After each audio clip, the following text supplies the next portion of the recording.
திராவிட இயக்க வரலாற்று புரட்டுக்கள் புரட்டுக்கள். அப்படின்னு மா வெங்கடேசன் அவர்கள் எழுதின புத்தகத்துல இருட்டடிப்பு செய்யறத கையும் களவுமா சிக்கினாங்க பப்பாசியில் ஒருத்தர். அவர் யாருன்னு நீங்க யாருங்க அப்படின்னு கேட்டா நான் சாதாரண ஒரு எம்ப்ளாயிங்க அப்படின்னாரு. அப்புறம் பார்த்தா அவர் நேரா போய் நம்ம நக்கீரன் கோபாலன்ட்ட தான் கம்ப்ளைண்டே பண்ணாரு. நேற்று நான் போயிருந்தேன். நேற்று நான் போகும்போதும் அதே நக்கீரன் கோபாலனுக்கு பின்னாடி தான் அந்த புத்தகத்தை மறைக்கிறதுக்கு போஸ்டர் ஓட்டினவர் நடந்துக்கிட்டே இருக்கார். ஸோ அவர் யாருன்றது ரொம்ப தெளிவாக தெரிஞ்சு போயிடுச்சு. இந்த வீடியோ நம்ம போடுறோம், அது பயங்கர வைரல் ஆகுது. வைரல் ஆனதுக்கப்புறம் எனக்கு தினமலர் இதுவாக இருக்கட்டும், அப்புறம் விஜயபாரதத்துலேயும் அந்த புத்தகம் ஸ்டால்லேயும் அந்த புத்தகம் விற்பனையில் இருந்தது. 2 ஸ்டாலில் இருக்கிறவங்களும் கூப்பிட்டு புத்தகம் நல்லா விற்பனை ஆகிட்டு இருக்கு, நல்லா போயிட்டு இருந்தது.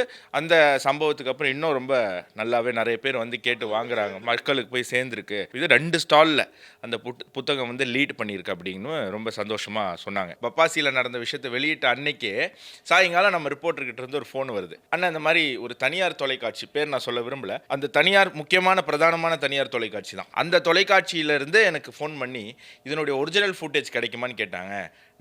நாங்களும் இந்த வீடியோவை போடுறோம் அப்படின்னு சொல்லியிருந்தாங்க. அப்போ நான் யோசித்தேன். அப்போ சில பேர் என்ன சொன்னாங்க, கொடுங்க நீங்கள் அந்த சேனல்லையும் வருவீங்கல்ல, அது இன்னும் நிறைய பேர் பார்க்குற சேனல்னு வேறு சொல்லிக்கிறாங்க, நீங்கள் இன்னும் பிரபலமாவீங்களா அப்படிலாம் சொல்லி 360 நம்ம பண்ணுறதே நம்ம கருத்துக்கள் சொல்லணுங்கிறதுக்காகவே தானே தவிர நம்ம பிரபலமானவங்கிறதுக்காக இல்லை. அப்போ நான் சொன்னேன், இல்லை எனக்கு ஏதோ சரியாக படலை, அதனால் கொடுக்க வேண்டாம். இன்னொன்று, நம்ம சேனலில் வேலை செய்யக்கூடிய ஆங்கர்ஸ் நம்மலாம், ஸோ நம்ம சேனல், நம்ம முகம் நம்ம சேனலில் தான் வரணும், இன்னொரு சேனலில் வர வேண்டிய அவசியம் இல்லை அப்படின்னு நம்ம அதை தவிர்த்துட்டோம். ஆனால் அபினவுக்கு நேற்று என்ன தகவல் கிடச்சிருக்கு அப்படின்னா, அது வந்து நக்கீரன் கோபாலன் அவர்களே அந்த ஊடக வாயிலாக நம்மக்கிட்ட அந்த இதை வாங்கிறதுக்கு முயற்சி சொல்லியிருக்கலாம் அப்படின்னு சொல்லிட்டு சொன்னாங்க. ஏன்னா ஆடு விஷயத்தில் அவருக்கும் இவங்களுக்கும் ஒரு நல்ல உறவு இருக்கிறதுனால பண்ணியிருக்கேன். இதுக்கு நான் என்ன சொல்கிறேன், திரு நக்கீரன் கோபாலன் அவர்கள் நம்ம அலுவலகத்துக்கே ஃபோன் பண்ணி எனக்கு அந்த வீடியோ வேணும்னு கேட்டு தான் நம்ம கொடுத்துருப்போம். ஏன்னா அது என்ன இருக்கோ நம்ம அதை அப்படியே ஆல்ரெடி போட்டாச்சு.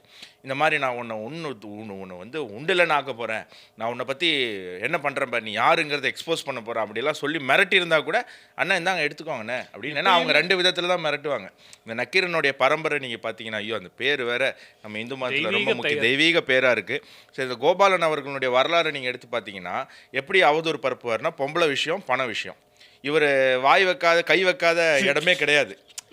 பிரதமர் மோடியிலேருந்து இங்கே இருக்கிற அண்ணாமலை வரைக்கும் எல்லாரையுமே அவர் வந்து யார் இவருக்கு எதிர்கருத்து பேசுகிறாங்களோ அவங்கள ஒன்று பொம்பளை மேட்டரில் இல்லைன்னா பண மேட்டரில் இவர் பாட்டுக்கு அடிச்சு விடுவார்.